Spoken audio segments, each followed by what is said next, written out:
Well, actually, I'm here for some great news.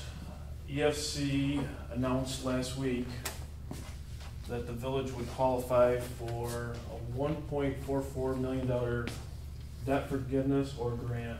Nice. And this is for the Catherine Ave project. You couldn't get us 1.5? Typically, it's 75% of the project cost. But this is pretty much the best you could get, best offer.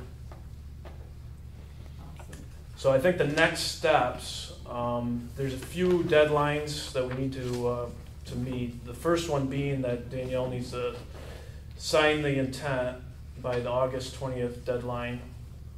And the second page kind of goes through all the deadlines that we need to meet. The seeker, SHPO, requirements have been met.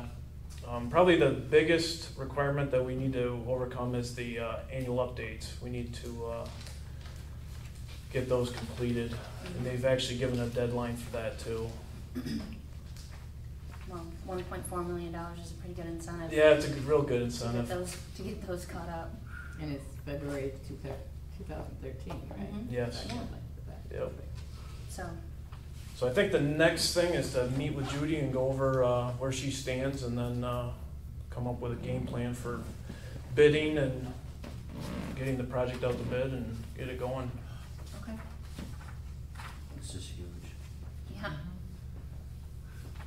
And the interest rate would still remain 0%, so that's, you can't beat that either. Good.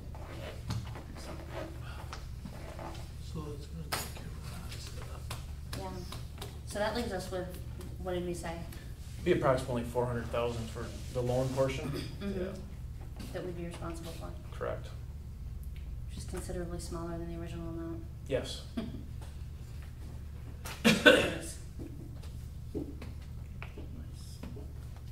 All right, Yeah. so probably the biggest thing is to get board approval to have Danielle sign the intent letter and make sure it gets back to EFC by the 20th. Okay, and I'll get a hold of you in the start of next week. And Okay. come up with a time to sit down with Judy Sure, and talk with her. sounds good.